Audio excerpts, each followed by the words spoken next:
You're watching Global Trade This Week with Pete Mento and Doug Draper.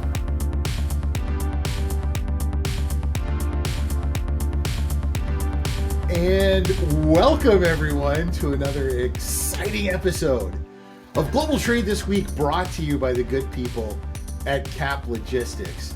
I'm Pete Mento. I didn't even know where to start with all the things that I'm doing. I am the president of Mento LLC, the mightiest of trade consulting organizations. And I am, as always, my ride or die. The Batman to my Robin, the Wolverine to my Cyclops. I don't know how many more of these I can do, Doug. I don't know. They're spinning out of control, so maybe we should just stop at that one. My partner in all things global trade this week, Doug Draper. Doug, it's so great to be back with you this week on Global Trade This Week, and to have another wonderful 4 topics for us to get after it again this week. So excited. Did you have a fun and exciting weekend, buddy? I did. Thank you for asking. There was a lot of, Bed Bath & Beyond and Home Depot on Saturday, but got up to the hills. I think did our last ski trip yesterday. So all of you out there that may or may not be in Colorado actually can still ski, and it was pretty good. So what about you, Pete? Saturday, put the girlfriend on the back of the motorcycle and went on a very nice long ride out to the seaside, where the temperature dropped from a very comfortable 70 some odd degrees here in the interior of the Great Granite State, somewhere probably in the high 50s. But we put a lot of miles on the motorbike, and yesterday I ended up doing a lot of work, man.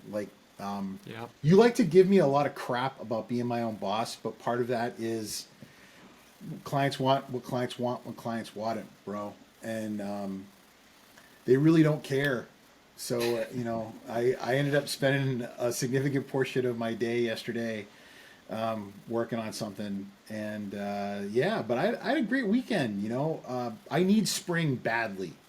I've gotten one shot of my Freedom Juice, of my Patriot vaccine. I know that you're still waiting to see whether or not I keel over from it, and you'll find out. But I need beer gardens. I need to go visit some other countries. I need a proper vacation. I've had it with this COVID and the pandemic. I need my life back, brah. So I'm looking forward to spring and summer, buddy. That's what I'm looking forward to. Yeah, we're getting there. It's coming. I know you're Mr. Outdoors. Are you just as aggressive with like the summer outdoor activities as you are with the winter outdoor activities? Aggressive's all relative, because what you think may be aggressive may be pretty bush league to some of the folks out here. I think the wizard on the inside of the box that makes this all happen, I think if he does a lot of mountain biking, Keenan does, and I think if he and I squared up, I would get crushed, but mountain biking would be one of them. So, do we want to take a bet on whether or not Keenan and his lady make their own kombucha and granola? What do you think? I think that's probably a guarantee. I'm not even going to go there. Yeah, they probably have homemade cold brew kombucha and granola in their place. I bet. I can't wait till the end of this. He's like, "You two morons." I can't wait. Yeah. Anyway, with that being said, I believe because I kicked it off, that means that you are the receiving team, and therefore it's first down Draper, and you will be starting today with possession. And with that, my friend, let's know what the first topic is this week. All right. Well, the first topic is it's a little bit, a couple of weeks ago is really where it popped, but the Canadian Pacific acquisition of the Kansas City Southern Railroad. The funny thing about this, Pete, is a month or two ago, UPS sold their LTL business for $800 million. Well, the Canadian Pacific acquisition of Kansas City Southern was 36 times that large. It was close to a $30 billion acquisition, right? 25, and then they took on some debt and stuff like that. So the fact that like hardly anybody has heard of this, or it's gotten minimal take outside of the rail industry, is just baffling to me, right? I mean, the amount of articles and things that were written about UPS and nothing about this. So, I mean, there are people out there who have heard about it, but it's not getting the press. But I think it's awesome. You know, obviously the driving factor is the Canadian Pacific Railroad, and you can go into all the details of this and that. But basically, what it does is it connects Mexico, U.S. and Canada. And to be honest with you, I think a lot of it's specific to Mexico and Canada, and the U.S. is just kind of the backbone to make that happen. You know, there's a lot of cool stuff going on. The unique thing about this is all railroads, as the growth westward, right? Whenever the population was growing from the east to the west, a lot of the railroads are horizontal, right? There's not many vertical. There's not many lanes that go from, well, there's Chicago going down, but there's not many up and down. There's a lot of left and right. And so the fact that the Canadian Pacific was able to recognize that and jump onto the Kansas City Southern that has the infrastructure to go north and south, I think is a pretty good deal. It's going to be the only Mexico, U.S., Canada railroad. And that's obviously on the heels of USMCA. You got nearshoring trends. I think it's pretty slick, you know. I think some of the big winners on this is going to be ag, and I think automotive is going to be a big deal. And the manufacturing sector in general, and job creations, you know, kind of all those usual check boxes. Here's the thing that struck me as interesting. One of the pitches that we heard from the CEO of Canadian Pacific was the importance that the rail plays in reducing overall transportation's emissions and supporting the Paris Accord. So the whole concept of reducing your carbon footprint and things, and that was one of the takeaways and the value propositions of the acquisition. Challenges I think that's going to come up is that one of the is the precision scheduling railroading, which is kind of a buzzword. And to me, you can spin it however you want, but that basically means cutting costs and making the stock price and the shareholders happy. And that was another benefit that they spoke out, precision scheduled railroading, which to me, it's just cutting cost. And yeah, they're going to do some job creations, but I think it's all about shareholder value, which is going to be interesting. But the other piece is, I guarantee that there'll be some additional acquisitions around this one. You know, there's going to be some connectors at the border. So now they got the infrastructure, they got the rails, and now all the connectors into and out of Mexico, into and out of Canada. So I don't think this is the end of acquisitions in Canadian Pacific. CPKC is what it's called now. This isn't the end. I think it's the beginning, and it's going to be a pretty major pipeline, if you will, north and south, and really reaping those benefits. So that's kind of my take. It's a little bit old news, but I think it's important to toss out there on global trade this week. So that's kind of my take on the first go-around. Like most things in trade, you know, the reason it's an important topic, Doug, is it's like you said, it's this massive economically impactful thing that probably no one's really talking about. It was a massive acquisition, a lot of money changed hands, but more importantly, this big piece of infrastructure changed hands, and people aren't discussing it like it's not a big deal. Kind of stole my thunder. Thank you, pal. That was not intended. About how I was gonna respond to it when you said it's very environmentally impactful. I mean, that's kind of why I like rail.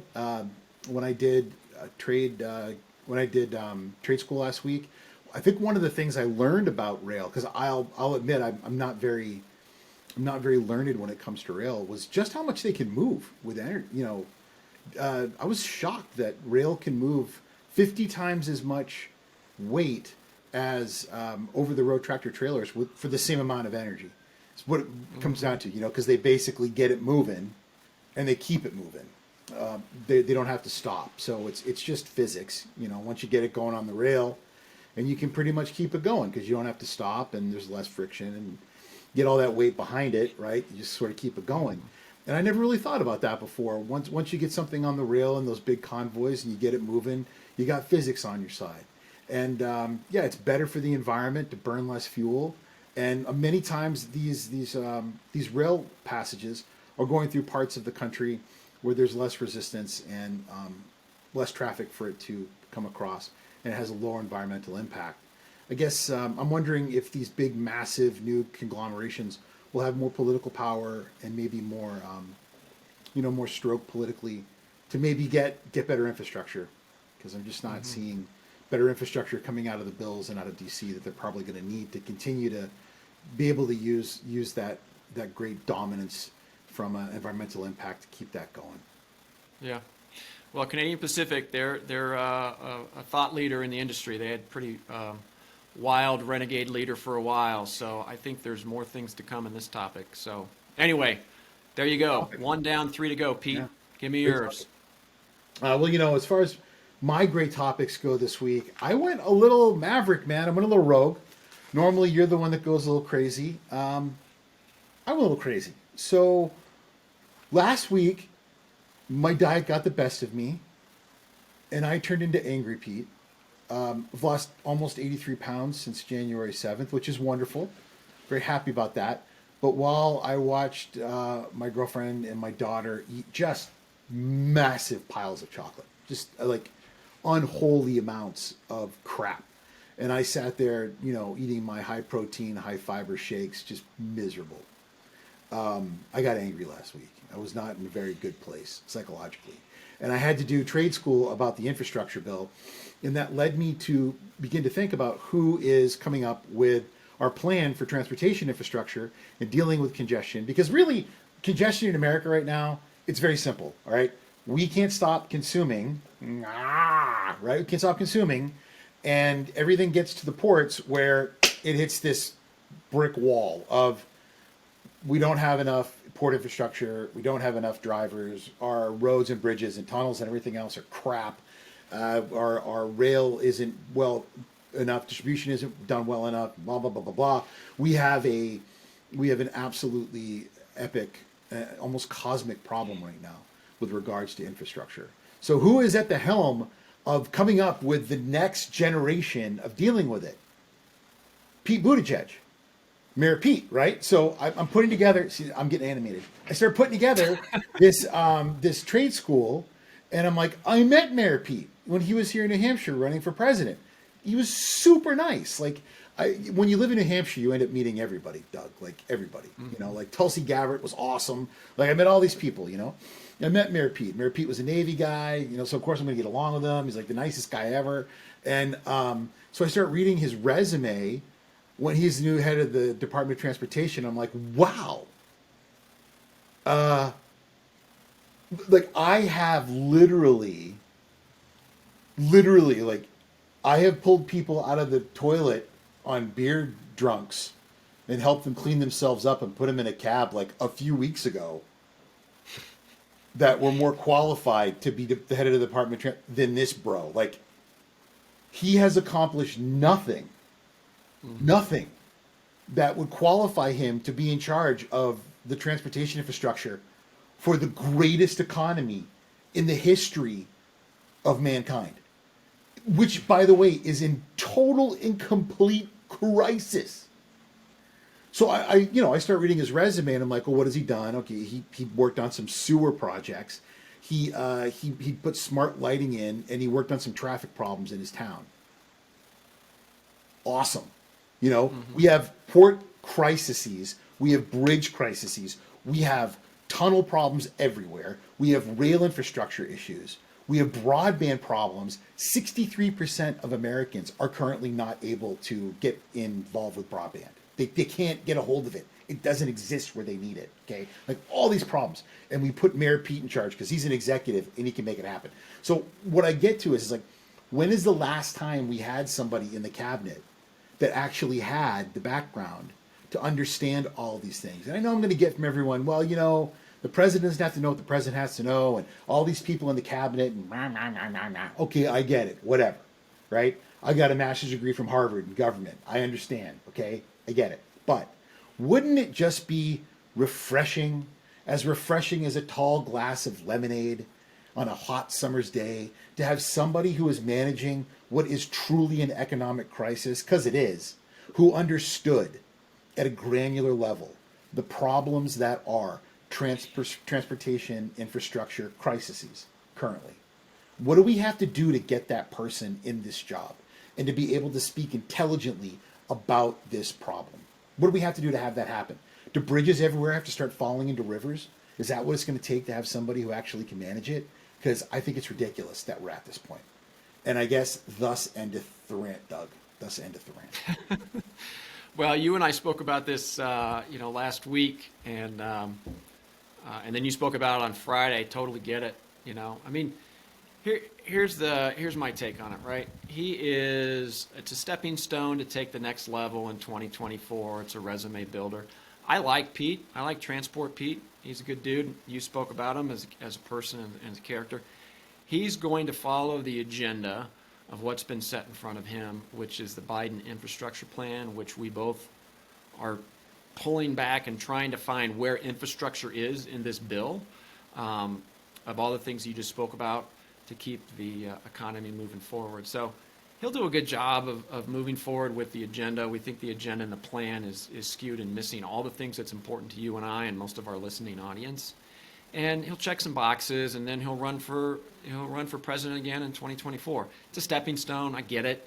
It's not really focused on infrastructure, but he'll do a good job, and he'll toe the company line, and then he'll be next man up. So I agree with you on that one for sure. Nothing's ever going to get fixed, Doug. It's never going to get. It's never I know. getting fixed. It's never going to get fixed. But I don't know. Whatever. I don't get paid to fix problems that big.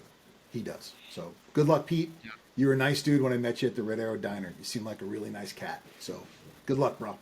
Anyway, Doug, it's halftime at the Cap Logistics Global Trade This Week show.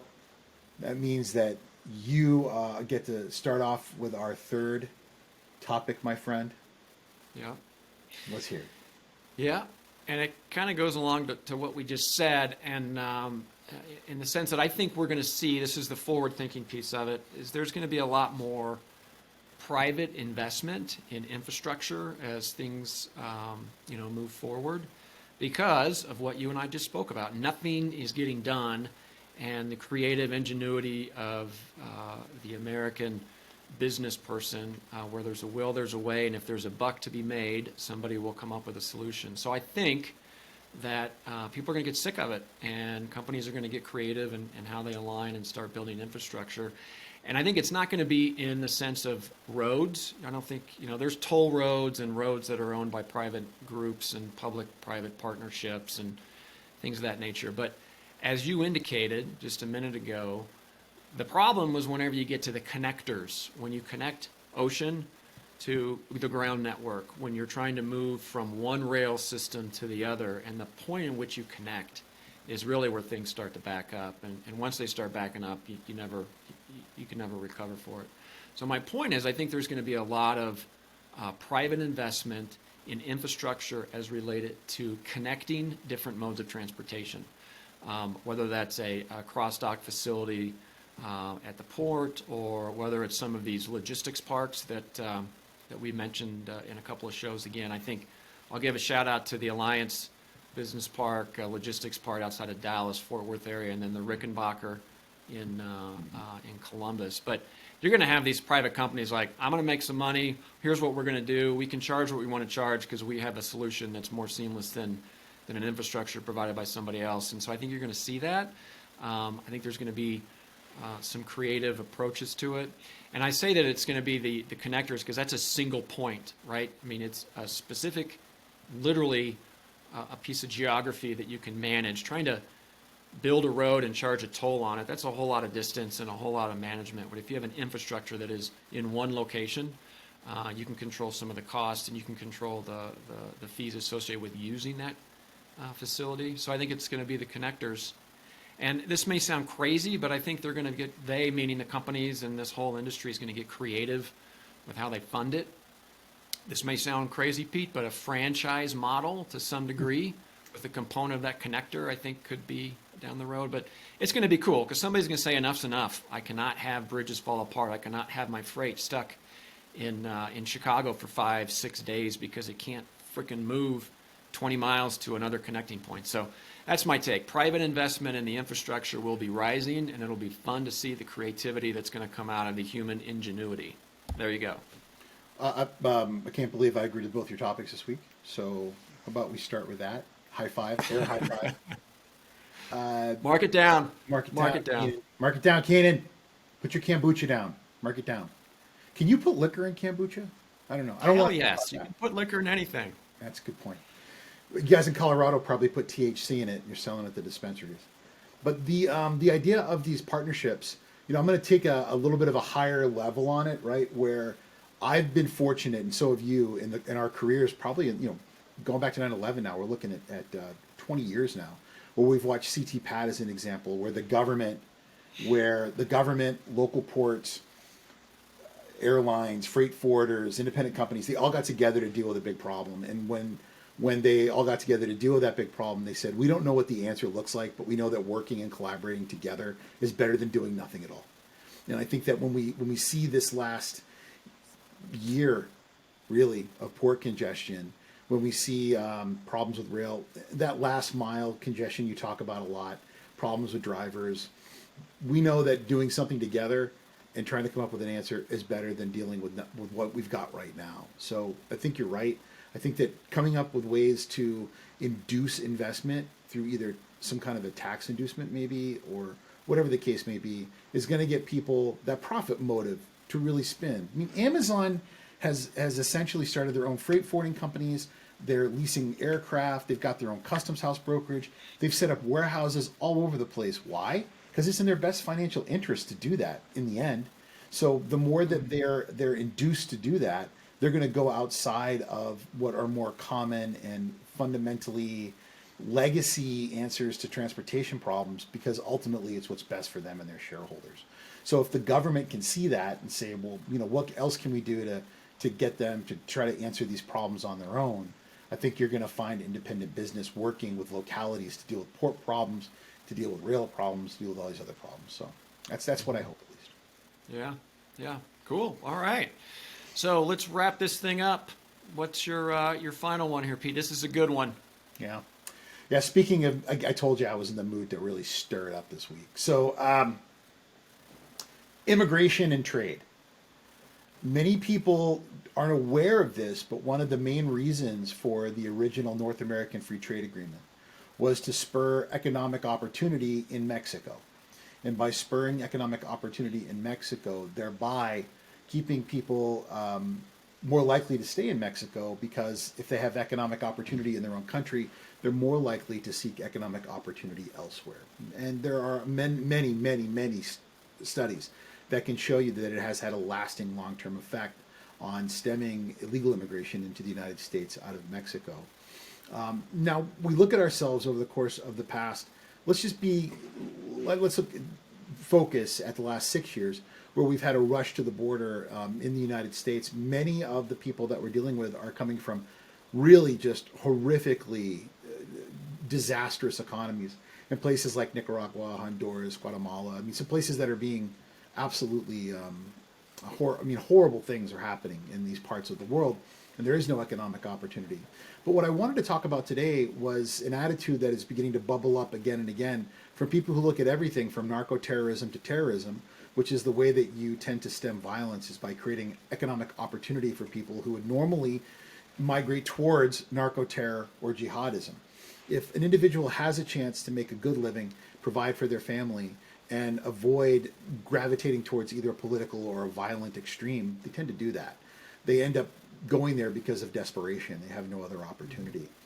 When the United States decided to just dump a lot of aid and to give a lot of opportunity to Colombia, as an example, and to try to find ways to induce good business there, and to try to create a regime in Colombia that would be more friendly to American and global business, lo and behold, amazing things happened there. The Colombian economy has transformed itself over the course of the past 20 years into one that is relatively stable, also very open to commerce with the United States, and has, to some degree, driven out a tremendous amount of the narco dollars that have been there. It wasn't easy. It wasn't without violence. It wasn't without ugliness. But it has created a more stable environment for all the Colombians and the people who live there. And it has created an environment where people feel safer investing money and time and opportunity. And it has lowered the instance of all immigration out of Colombia, let alone illegal immigration. So what could the United States do to increase economic opportunity in these places where people feel they're too desperate, they don't have an opportunity outside of these places? And my advice, if anybody would ever want to listen to me, would be to go way, way, way overboard with regards to free trade, to completely eliminate all tariffs, period, in one direction. Not even a bilateral trade agreement. Just completely eliminate tariffs in every single category, in every single chapter, for all products being exported out of these countries in an attempt to try to create economic opportunity, to encourage infrastructure increases, better than the ones that we're trying to encourage ourselves in ports, airports, and infrastructure, to share with them our electronic customs processing systems like ACE in order to give them a boost economically, to be able to export products better, and to give them assistance on creating logistics infrastructure with people, to train people to create freight forwarders and better customs services to help root out any sort of corruption, to send international observers to help them to deal with that corruption, and to do everything that we can to make a place better for them to live there.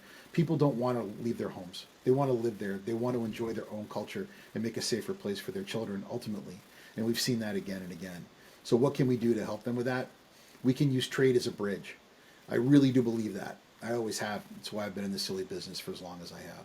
That's about as political as you're ever going to hear me, Doug. So I hope you enjoyed it. I know we recorded it.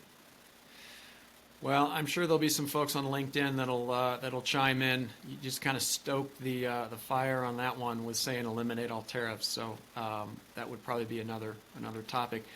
But yeah, you know what, Pete? You know that to keep it simple is give them economic prosperity with some help from our dollars to make them want to stay and prosper and grow in their own country. I mean, that's kind of the gist of it. And there's a variety of different ways we can throw money at it. We can manage it through international trade and tariffs, but we'll see how it goes. I get the 50,000 foot view on that one. So wow, did we just go 4 for 4, Doug? I think so. I think people tune in for the cat fight. The fact we didn't disagree is going to make people not want to come back next week. But I know I'll work on it. I'll work on it for next week. Yes, agreed. We'll have to do some adversarial topics and really go overboard. It's entertainment. It's educational, but at the same time, Pete, it's entertainment. I guess that's why I got Troy over my shoulder, and that's why you wear crazy hats and a little more formal. I'm repping the alma mater again this week. Go Mariners lacrosse! You guys are crushing it. Way to go, Maine Maritime Academy. Heck yeah! And Nice. I'm wearing this because I'm hoping the Saints do something better at quarterback than that stiff Taysom Hill. I'm hoping they get Kirk Cousins or something like that, because it's going to be a long season, man. It's going poor Alvin Kamara is going to have a broken leg if they try to ride him all the way through the offense. That poor guy. But I digress. Why don't you take it, Doug? Yeah. Yeah, I was about to say football is always a good transition to the end of the show. But I want to thank everybody for joining us. Global Trade this week comes to you on Mondays, 11 Mountain Time ish. Pete, I know you had some conflicts this morning, but I'm glad we got it dialed in. So keep an eye out for us on Mondays. And as always, we appreciate Cap Logistics and the work they do behind the scenes. And we will catch you next Monday. Global Trade this week. Pete, my man, it was a good show. Appreciate your involvement as always. See you next week, Doug. All right. Take care, guys.